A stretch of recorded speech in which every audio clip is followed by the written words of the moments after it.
Isang makasaysayang milestone para sa distance education ng bagong bihis na 4 na palapag na gusali ng Polytechnic University of the Philippines, kung saan isa rin ito sa bagong oportunidad para sa mas malawak na akses ng edukasyon sa bansa.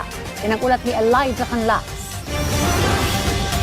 Pinangunahan ng Department of Budget and Management ang inspeksyon sa bagong 4-story building ng Polytechnic University of the Philippines Open University sa Maynila. Sa higit 3 dekadang operasyon ng Open University sa pamantasan, walang nakalaang sariling pasilidad para rito. Dahil sa nasabing gusali ay mawawakasan na ang araw na nakikihati sa pasilidad ang mga mag-aaral.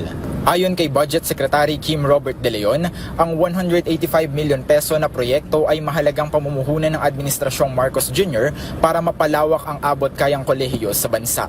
Dahil dito, laking pasasalamat ni PUP President Manuel Muji sa ipinagkaloob na tulong sa pinakauna at pinakamalaking Open University sa Pilipinas. Napakalaking halaga nito, napakalaking contribution nitong building ng Open University kasi malaki yung number ng mga students natin na naka-enroll sa Open University system. Binigyan diin ng Pangulo ng pamantasan na hangarin niya ang isang pamantasang kayang makasabay sa makabagong teknolohiya ng edukasyon.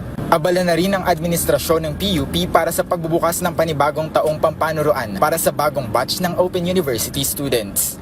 Ang pagsasakatuparan ng proyektong ito ay hindi lang isang tagumpay para sa pamantasan, kundi isang pinturi na magbubukas para sa mas malawak na akses ng edukasyon sa bansa. Elijah Canlas para sa Bayan.